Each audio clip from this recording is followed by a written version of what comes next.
He's the Rin Tin Tin of war dogs, basically. Yes, yes, he was amazing. I don't know if you want to hear the story of Stubby, but you're certainly, if you have time, I'm happy to tell you a little bit about Stubby. Yeah, give us a little bit of Stubby. You brought him up. I gotta mention him.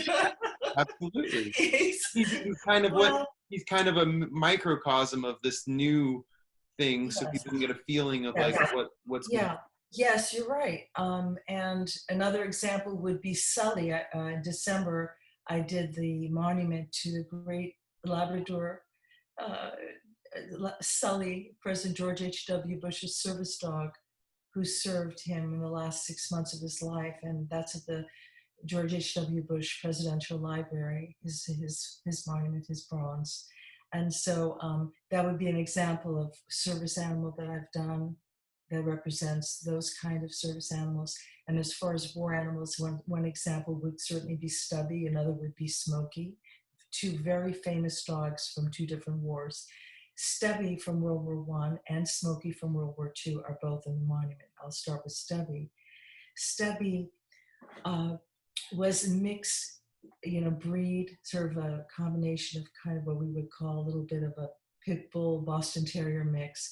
He wandered onto the campus of Yale back during World War I, and he befriended the soldiers who were practicing on the field.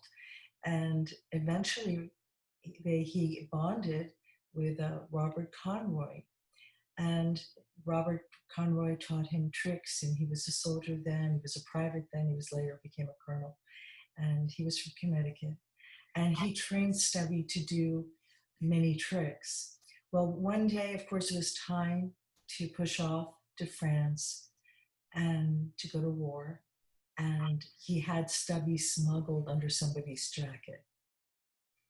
And so eventually Stubby was discovered on the ship.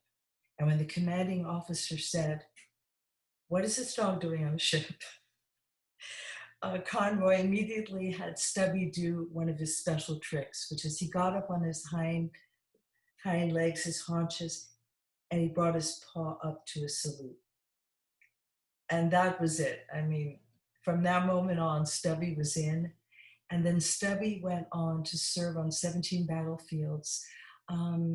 He did amazing things, such as he alerted the troops, because he was in the trenches with these soldiers, and he was not just a great morale booster, but he really performed some amazing war dog tricks, even though we didn't have official war dog program till World War II. And what he did was he alerted to mustard gas attacks, to artillery shells coming in. What's so touching to me is that he would also go into no man's land. The Germans were on one side, and he would go into that dangerous no man's land and sit by one of our soldiers until help came.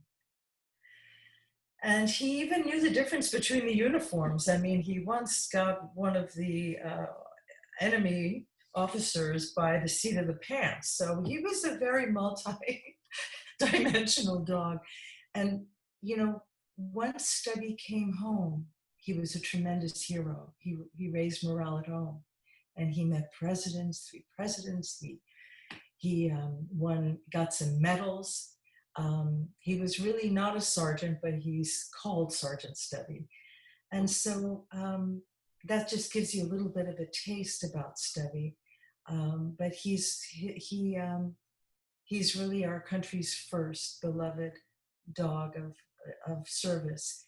And if you have time, I can tell you about Smokey. Sure, give us a little bit of Smokey. Well, do you see a dog right there? See my finger? That little dog in a helmet? Horse, right? That's a little dog. Oh, yeah, the little guy. Little dog, a 4-pound Yorkshire Terrier inside a helmet. That's the famous Smokey of World War II. Okay.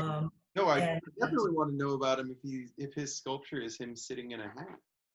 Well, in World War II, helmets were used. The guys would be shaving and putting water in the helmet, doing a lot of things. And Smokey often sat in the helmet.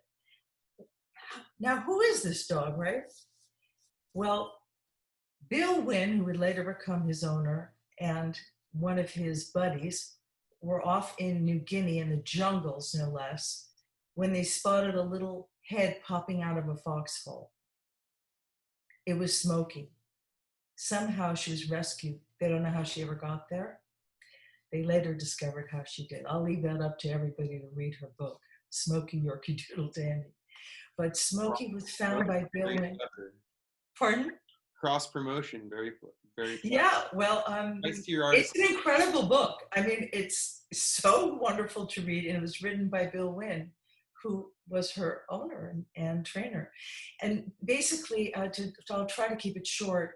There's so much to say about these dogs, but Smokey went on many missions with Robert Wynn, who was an aerial photographer. Many dangerous missions went with her, and she is the most. She has received more medals than any dog in our history from different places, including Australia, because she was. We later found out she actually was from Australia, and given as a gift to a nurse who Right. lost her. Anyway. You really build the mystery. You should write trailers for movies. I'm always mad that they give away the whole thing, but you made me interested without giving away the whole thing. All right. I'm glad I did something right. But basically, No, this little dog did unofficial war drugs. She's potentially saved hundreds of lives, pulling wire, a little telegraph wire through a culvert this size, 8 inches, 70 feet deep, under an airstrip, so that they wouldn't have to spend days and maybe be attacked in the meantime by losing time. And rearranging airplanes and the like. So she was able to pull this telegraph wire under an airstrip through this culvert. But she also was trained 250 tricks by her owner, Bill Wynn, and he just raised the morale. And when he was wounded and he was on her bed, in Australia, the nurses suggested that they take Smokey on the rounds. And they asked the commanding officer there, who was Charles Mayo of the Mayo Clinic, incidentally. He said, that's a great idea. And so they took Smokey around. And so she is called the first therapy dog on record, in addition to being a war dog. And she just also saved Wynn's life. She alerted, and it actually saved his life. And that's the case with so many of these animals.